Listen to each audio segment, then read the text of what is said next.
Alright guys, welcome back to the ALGS channel. Probably my favorite video I've ever made on this channel. We have plenty to discuss: a pro player retiring and quitting Apex Esports, drama between Nickmercs and the tripods, and Imperial How and his opinion on the whole matter, responses from Imperial How, responses from Nickmercs regarding the entire situation of where these teams stand and how they are currently performing. So much to dive into, so much to discuss. Make sure to like the video, subscribe to the channel if you guys are new as always, and let's go ahead and jump right into this one. First thing I wanted to mention: last night, obviously, Oversight split 2 playoffs. I was watching this at my brother's house a little bit. NRG was just absolutely popping off, able to take the dub, and Minus Hippo just basically saying NRG take the back-to-back playoff win. Huge congrats to Sweet Dreams, Nathan, and Guild as well for keeping the lead from day one and securing the victory. NRG is probably at peak performance right now, absolutely just slaying it. We are looking forward to your team killing it the upcoming ALGS LAN in London on February the 2nd and February the 5th. So obviously big ups to NRG. TSM getting second here, Furia in third. Pretty good. It's kind of weird that Furia is not going to be at this LAN as well. Also wanted to mention though, look at this, tripods in last place once again, back-to-back times. They've just really struggled back-to-back days. They've not been playing well, and everybody kind of knows why. But I'm kind of confused as to exactly what like the final verdict is going to be. What is Nick going to do? What is Imperial How going to, is he going to continuously be on Nick's case? Will Nick ever finally accept that he's got to stop playing Warzone so much if he wants to perform well? We talked about it yesterday. If Nick wants to do this, that's fine. If you just want to chill and have a good time, but you're kind of wasting your time and Deeds and Gent's time as well, because it's like, do they just want the Nickmercs clout? It will hear just a second from Imperial How as well. Or does Nick actually want to win? And it just doesn't matter how you're individually play. Like if you're just simply not grinding and putting into practice as a team, you're just not going to have that good performance, especially when you're playing Warzone all throughout the day. So this is what Imperial How had to say. I thought it was pretty funny because Thornton Smash got involved as well. You guys know Thornton, fellow content creator over on Glitch Gaming as well. So take a look at this clip of what Imperial How had to say, and then we'll look at what Nickmercs had to respond with. Roll the clip. Oh, and do you know who Thornton Smash is? Yeah. Yeah, he this man literally tweeted out, because I guess he's a content creator for Glitch Energy or some shit.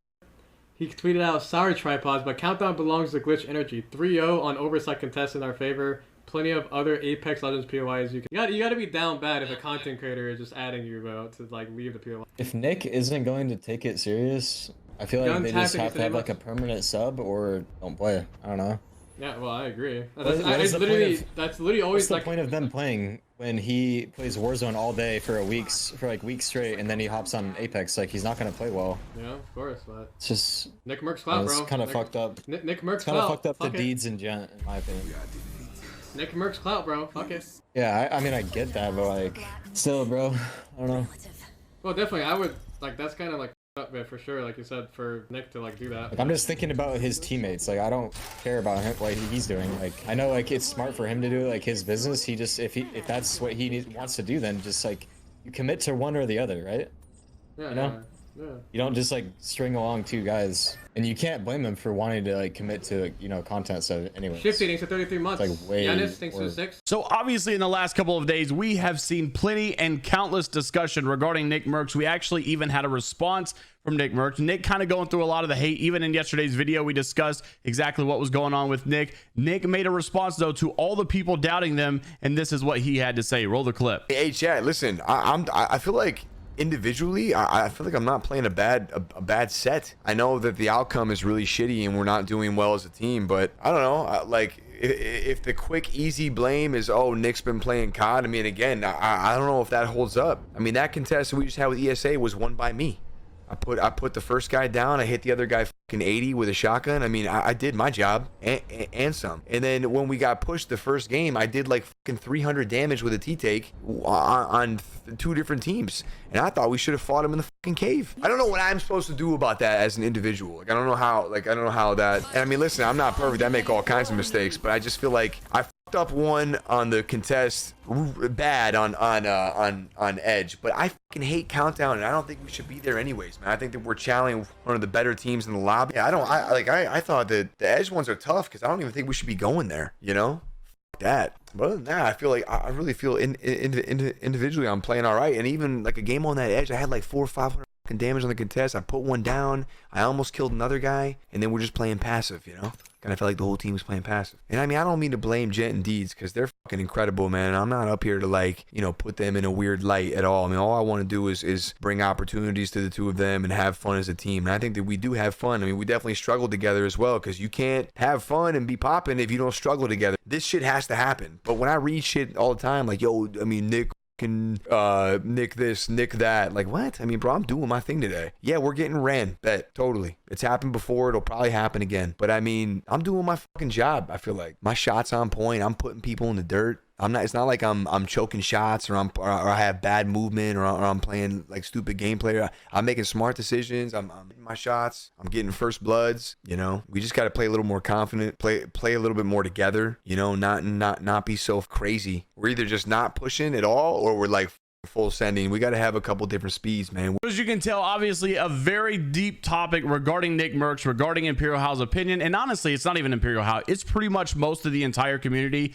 We all see this coming from the tripods, and I don't really think anyone's like purposely trying to hate on Nick. It's just very obvious. When it comes down to a competitor perspective, there's just no such thing of being able to balance both of those things and also be a pro player at one or the other. You can't just be playing, like, I know, I get it. I know that you feel like you're playing well. I'm not trying to be a judge here or anything, or, you know, determine what the truth of the matter is. We just know that no other pro player who takes Apex Legends seriously is putting the amount of hours in any other game like Nickmercs is Warzone. And it's because it's a recipe for disaster. That's just my personal opinion. You guys can take it for what you will. One of the big topics that I want to discuss here today, unfortunately, I hate to see it, Rakk attack. Mr. Rakk himself has come out and basically said that he is retiring from Apex Legends Esports. He basically put out this tweet longer earlier. He's been competing since like ALGS 1, like Tournament 1. This guy's been playing. Basically just said, I just want to put out something formal here. I've retired from Apex. I'm moving on. I'm super excited about the future. I've been working a full-time job all throughout ALGS.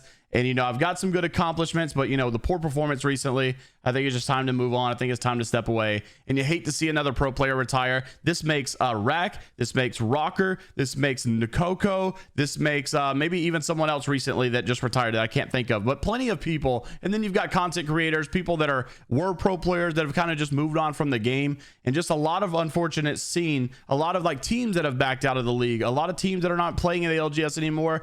I'm not even really sure where this is going to go. I feel like honestly the LAN is going to help ALGS grow even more, and it's kind of weird though, because I feel like the esports scene is heading in the right direction despite so many people quitting, so many people retiring, so many orgs leaving. Yes, I think there are some red flags. There may be some things to worry about, but I think all in all, honestly, Apex will bounce back with all of these latest updates, with all of the ALGS LAN coming up in London, and I feel like it's going to bring a lot of people back. Last thing that I wanted to mention here as we close out this video, a little concerning news coming from TSM. Now we know this team has like unlimited almost of funding, so we don't have to really worry about what TSM's state is on the LAN, especially knowing that they're the favorite team from North America. However, it is something to be concerned about. It's something to worry about, and you hate to see that honestly they had a little hiccup when it comes to traveling over to London. We saw Hotsick earlier today for Team XSET basically saying we are already absolutely locked and loaded for this 8-hour flight to London. You know, these guys are on their way to try to get ready for this LAN event. I think they're flying there early so that they can just kind of be like ready and away from the jet lag and all of that stuff, just be fully locked in for this LAN. And then also, you know, so players are already starting to make their travels. And I also think flights are actually cheaper if you stay for a little bit longer. The round trip back is a little cheaper. However, TSM seems to be having some problems. Coming from Minus Tempo, the player manager at TSM, saying the worst service by Virgin Atlantic. You cancel our flight that we're on, then give my team a flight we're either going to miss the biggest tournament of the year, or we're going to spend an extra $3,000 on hotels because of you. Then you tell us we can't even get a refund on the return trip to book with a different airline. When I bought 3 tickets 3 weeks ago, the round trip flight was $1,700. A one-way flight is now $2,400. So if I ask for a refund on the return leg, the difference is now negative. So I get $0 back so that I can't book without a competing airline. LOL. What a joke. Virgin Atlantic actually did make a response here from TSM saying basically, hey there, thank you for getting in touch. I'm sorry to read. If you would like to raise a complaint, please contact them. You've got to be kidding me. This is unbelievably so lame. And honestly, I would just say I would never fly with this company if that was the case. These guys are absolute scumbags for this. You know, when it comes to TSM's funding, they don't really have too much to worry about. Of course, they're going to pay that price. Of course, TSM's going to show up to the LAN. But you just wonder if it's not TSM, if it's any any other team that doesn't have as good of a financial situation, are they able to just say, oh, you know, no big deal, we'll pay it? Regardless, I think it's still worth noting, and I wonder if any other teams are going to have some hiccup when it comes time to travel to the LAN event over in London. Let me know what you guys are thinking about all the topics down in the comment section below. Leave a like on the video if you guys did enjoy. Subscribe to the channel if you guys are new here. As always, I'll see you all in the next one. Take care of yourselves, and until next time, I'll see you later, Gators.